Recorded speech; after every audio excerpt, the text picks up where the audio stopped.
नमस्कार मंडळी, तुमचं गिन्नी रेसिपीजमध्ये स्वागत आहे। आज आपण बनवणार आहोत काहीतरी वेगळं हेल्दी, जे 15 ते 1 महिना टिकेल असं पालकच्या शंकरपाळ्या। चला तर मग आपण बघूया काय काय साहित्य घेतलं आहे। तर इथे पहा, सर्वात प्रथम मी पालक घेतले आहेत 2 जुड्या। त्याला स्वच्छ धुवून बारीक कापून घेतले आहेत। याला आपण मिक्सरमधून वाटून घेणार आहोत। इथे मी 1 वाटी गव्हाचं पीठ घेतलं आहे आणि अर्धी वाटी मैदा घेतला आहे। इथे पीठ मळण्यासाठी तेल घेतलं आहे आणि तळण्यासाठी लागणार आहे।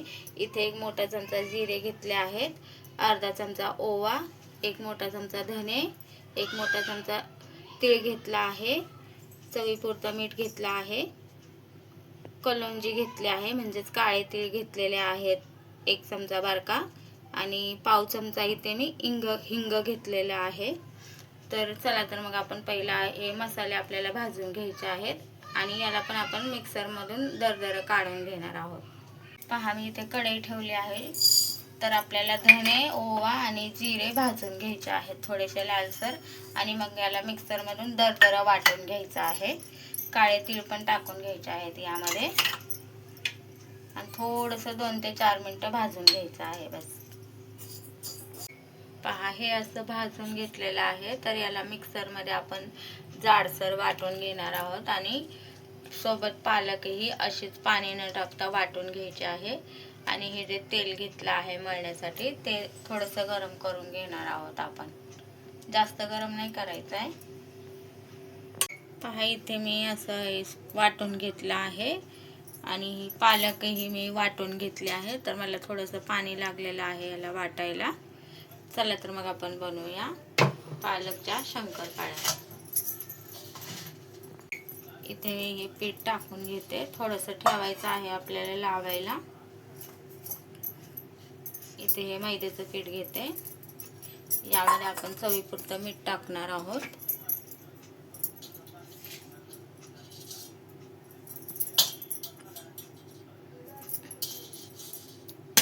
तीळ टाकून घेणार आहोत, हिंग टाकून घेणार आहोत। तुम्ही यात मिरची पावडरही टाकू शकता। इथे आमच्या घरात तिखट कोणाला आवडत नाही म्हणून आम्ही मिरची टाकली नाहीये। तुम्ही मिरची पावडर किंवा हिरवी मिरची पालक सोबत वाटून टाकू शकता। आता हे तेल टाकून आपण हे मळून घेणार आहोत।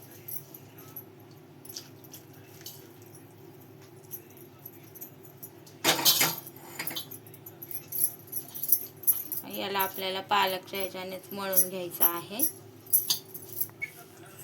पहा, या प्रकारे आपलं पीठ झालं पाहिजे। आता याला आपण पालकचं हे वाटण टाकून मळून घेणार आहोत।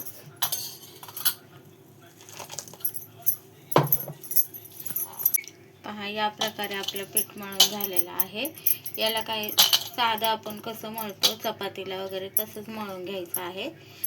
त्याला आपण ठेवूया 10 मिनिटं थोडंसं रेस्ट करायला।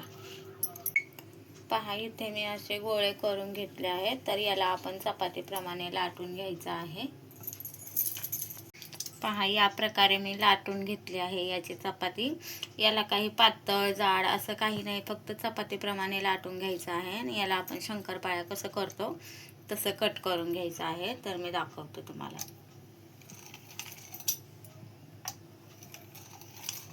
चवीला इतक्या छान लागतात या शंकरपाळ्या, आणि या तुम्ही महिना 15 दिवस स्टोअर करून ठेवू शकता। चहासोबत आपल्याला हा हेल्दी स्नॅक्स अगदी चांगला आहे, उत्तम आहे। तुम्ही ही रेसिपी एकदा नक्की ट्राय करा, तुमची गिन्नी रेसिपी।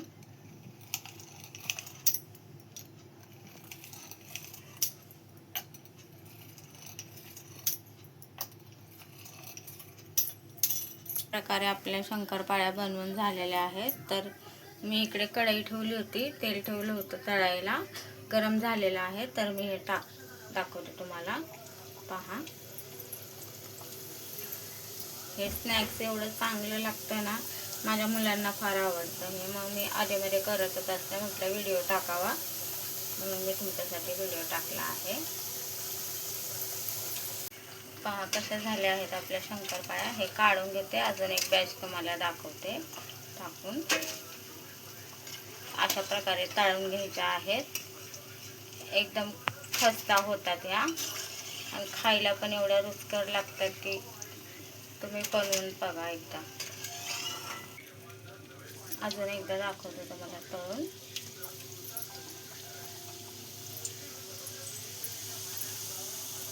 या प्रकारे तळून घ्यायचं आहे पहा, लालसर थोड्या.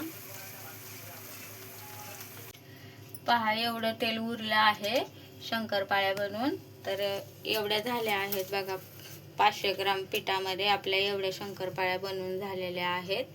तर तुम्हाला ही रेसिपी आवडल्यास नक्की लाईक करा, शेअर करा, सबस्क्राईब करा, बेल आयकॉनवर क्लिक करायला विसरू नका.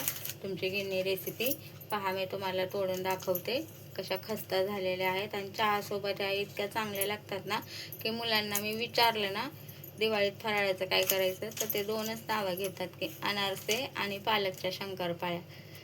धन्यवाद.